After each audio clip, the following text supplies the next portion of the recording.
Junior चले गए, senior आ गए, न किस्मत बदली ना नतीजा बदला। T20 सीरीज जीतने के बाद न्यूजीलैंड ने पाकिस्तान को पहला वनडे भी 73 रन से हरा दिया। 345 रन के हदफ के ताकुब में पूरी पाकिस्तानी टीम 45 ओवर में 271 रन बनाकर आउट हो गई। बाबर आजम ने सबसे ज्यादा 78 और सलमान आगा ने 58 रन बनाए। 3 खिलाड़ियों ने 1-1 रन बनाया। 2 खिलाड़ी 0 पर आउट हो गए। नेथन स्मिथ ने 4 विकेटें हासिल की। कीवी टीम के मार्क चैंपमैन ने 132 रन और मोहम्मद अब्बास ने डेब्यू पर तेज तरीन निस्फ सेंचुरी बनाई। शिकस्त के बाद मोहम्मद रिजवान का कहना था कि इनिंग्स का आगाज अच्छे अंदाज में किया। शुरू में पिच ने अच्छा बर्ताव नहीं किया। बैटिंग में मुश्किल हो रही थी। 3 से 4 ओवर ने मोमेंटम बदल दिया।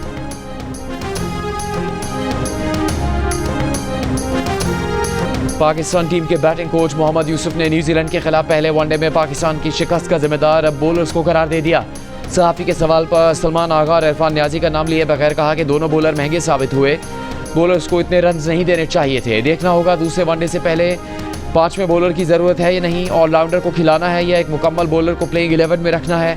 टीम की सिलेक्शन से मुतालिक सवाल भी टाल गए। बोले इस वक्त टीम सिलेक्शन से मुतालिक बात करना मुनासिब नहीं।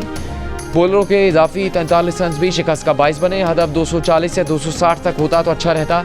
मोहम्मद यूसुफ ने प्रेस कॉन्फ्रेंस में कहा कि सलमान आगा और बाबर आजम की बैटिंग से पाकिस्तान अच्छी पोजीशन में आ गया था, लेकिन एक ही ओवर में 2 विकेटें गिर गई। सलमान आगा के 7 विकेट पर कोई ना रुक सका और मैच हाथ से निकल गया।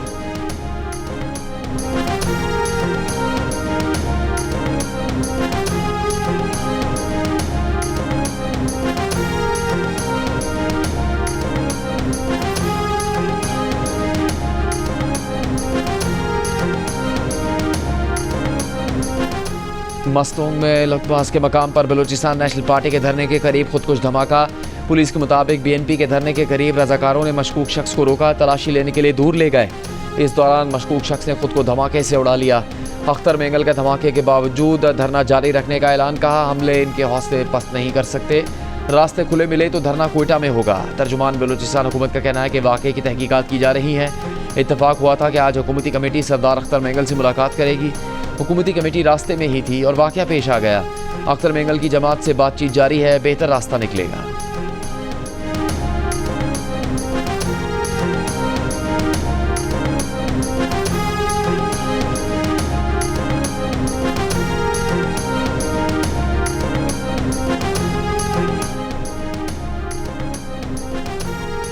वज़ारत ख़ारजा के ज़रिए अफ़गान हुकूमत के सामने दहशतगर्दी का मसला मौसर तरीके से उठाने का फैसला। वफाकी वज़ीर दाखिला मोहसिन नकवी ने काउंटर टेररिज्म कमेटी को आगाह कर दिया। कहा दहशतगर्दी से निपटने के लिए वज़ीर आज़म, आर्मी चीफ और तमाम स्टेक होल्डर्स एक सफ़े पर हैं। सूबों की मशावरत के बगैर कोई फैसला नहीं किया जाएगा। खैबर पख्तूनख्वा और बलूचिस्तान को दहशतगर्दी के चैलेंज से निपटने के लिए हर मुमकिन मदद फराहम की जाएगी।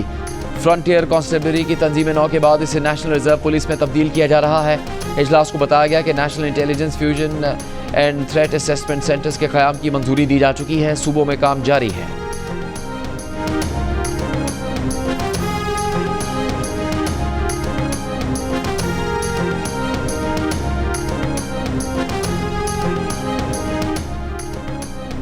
वज़ीर आला सिंध कैनाल्स के मामले पर सदर जरदारी के दिफा में सामने आ गए।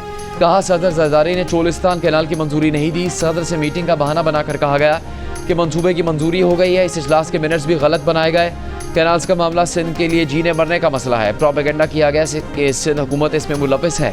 हमने सिंध असम्बली से भी इन कैनाल्स के खिलाफ करारदाद मंजूर की। एक्निक में भी इसकी सख्त मुखालफत करेंगे। सदर जरदारी पार्लियामेंट के मुश्तरका इजलास में कैनाल्स की मुखालफत कर चुके। बिलावल भी 4 अप्रैल को वाज़ेह मौक़िफ़ पेश करेंगे। वज़ीर आला ने कहा कि पीपल्स पार्टी के पास वफाकी हुकूमत को गिराने की ताकत है और वो इसका इस्तेमाल भी करेंगे। पीपल्स पार्टी की हिमायत के बगैर वफाकी हुकूमत नहीं चल सकती। वज़ीर आज़म इस मामले को ख़त्म करने के लिए ऐलान करें कि वफाक मनसूबे की हिमायत नहीं करेगा। अगर वज़ीर आज़म ऐलान नहीं भी करते तो हम सिंध के आवाम के साथ हैं।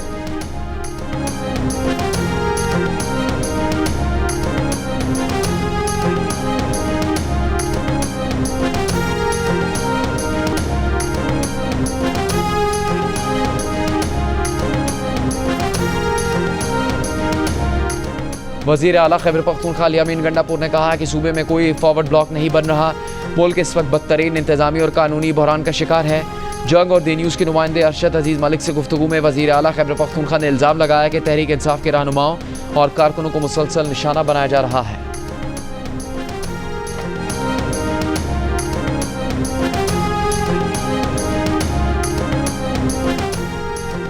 वज़ीर इत्तलात पंजाब अज़मा बुखारी का कहना है कि अली अमीन गंडापुर ने कभी अमन अमान पर ब्रीफिंग नहीं ली। उन्हें 6 अरब रुपए CTD को मजबूत करने के लिए दिए गए।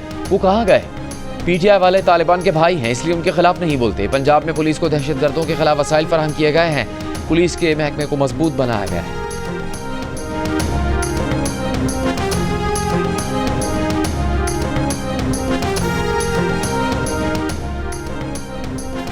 ईद उल फितर के मौके पर बानी PTI के लिए कपड़ों के 4 नए जोड़े, जूते और वेस्टकोट अडियाला जेल पहुंचा दिए गए। ज़राए के मुताबिक बानी PTI के कपड़े जेल इंतजामिया के हवाले कर दिए जाएंगे।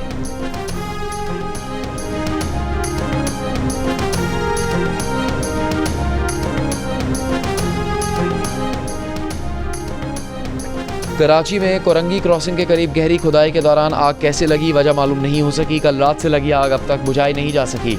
शदीद तपिश की वजह से रेस्क्यू ऑपरेशन रोक दिया गया। पाकिस्तान पेट्रोलियम लिमिटेड के साबिक MD का कहना है कि आग बायोजेनिक गैस की वजह से लगी। आग बुझने में 1 से 1.5 हफ्ता या इससे कुछ कम वक्त लग सकता है। आग बुझने का इन्हिसार गैस ज़ख़ीरे के हजम पर है। आग फैलने की सूरत में हेलीकॉप्टर्स या हैवी फोम इस्तेमाल किया जाए। सुई सदन का कहना है कि कोरंगी क्रॉसिंग के करीब गैस कंपनी की ना तनसीबात है ना पाइपलाइन। कंस्ट्रक्शन कंपनी के मुताबिक 1200 फुट तक खुदाई बोरिंग के पानी के लिए की गई थी। मिट्टी की टेस्टिंग में गैस मौजूदगी की रिपोर्ट नहीं थी। कमिश्नर कराची का कहना है कि बोरिंग करवाने से मुतालिक मालूमात इकट्ठी कर रहे हैं। जिस इदारे ने इतनी गहरी बोरिंग की इजाज़त दी उसकी भी तहकीकात करेंगे।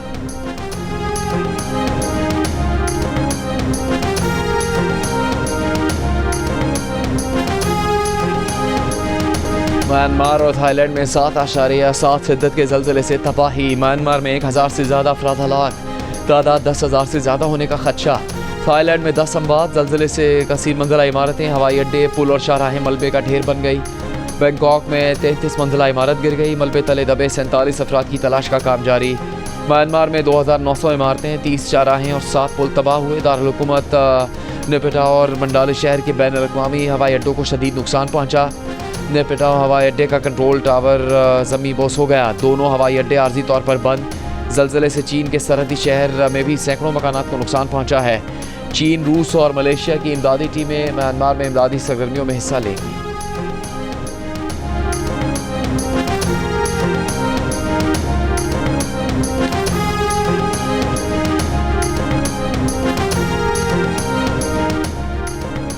सदर और वज़ीर आज़म का थाईलैंड और म्यांमार में ज़लज़ले से कीमती जाने नुकसान होने पर इज़हार अफसोस। सदर मुमलिकत ने कहा कि दुख की इस घड़ी में थाईलैंड और म्यांमार के अवाम और ज़लज़ला मुतासरीन के साथ हैं।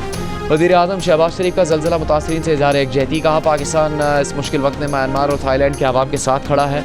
म्यांमार और थाईलैंड में ज़लज़ले के बाद पाकिस्तानी शहरियों की मदद के लिए सिफारतखाने अलर्ट। वज़ारत ख़ारजा में crisis management unit fall. Pakistani शहरियों की हंगामी मदद के लिए वज़ारत ख़ारजा ने नंबर जारी कर दिया।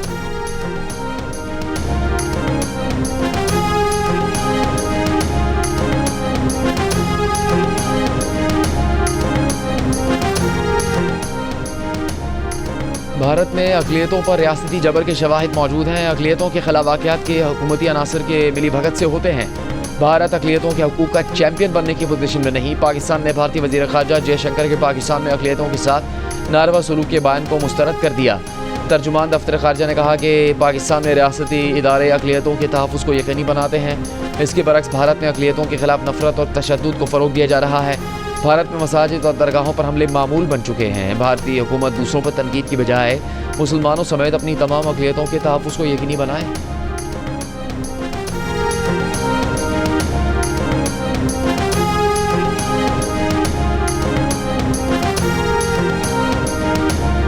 वज़ीर आज़म मोहम्मद शहबाज शरीफ का अमीर कतर से टेलीफोनिक रब्ता। ईद उल फितर की मुबारकबाद दी।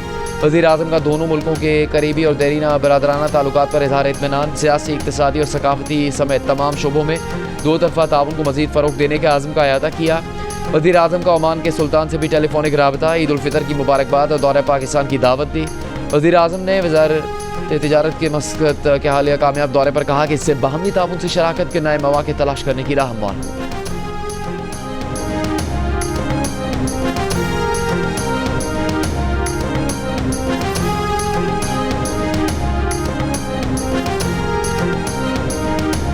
वज़ीर आला पंजाब मरीम नवाज़ का ईद पर ज़्यादा किराया वसूल करने के खिलाफ क्रैकडाउन का हुक्म। मुकर्ररा किराए पर अमल दरामद यकीनी बनाने के लिए इकदाम की हिदायत। मरीम नवाज ने कहा कि गरीब मुसाफिरों के इस्तेहसाल की इजाज़त नहीं दी जाएगी। ज़्यादा किराया वसूल करने वालों के खिलाफ फौरी कानूनी कार्रवाई की जाए। सूबाई वज़ीर ट्रांसपोर्ट बिलाल अकबर का कहना है कि मुसाफिरों से ज़्यादा किराया वसूल करने वालों की बर वक्त निशानदेही करें।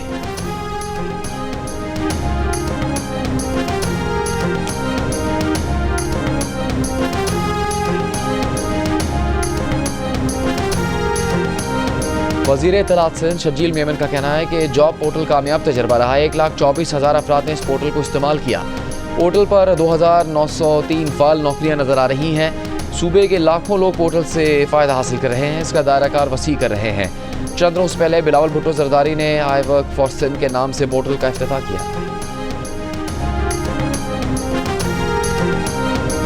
नवाजुद्दीन सिद्दीकी के बाद सुपरस्टार मायरा खान भी बन गई चांद नवाब। सोशल मीडिया पर सहाफ़ी चांद नवाब के वायरल क्लिप की नकल उतारी और लिखा, ईद आने वाली हो और ट्रेन स्टेशन पर शूट हो तो चांद नवाब तो बनता है।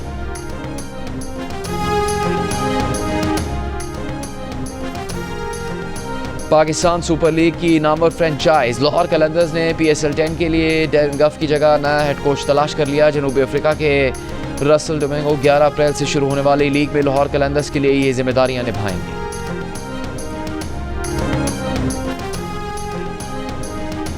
दिल का रिश्ता ऐप ने खास अपने सारिफीन के लिए VIP मैच मेकिंग सर्विस मुतारिफ करवा दी, जिससे बेहतरीन प्रीमियम रिश्ते हासिल किए जा सकेंगे।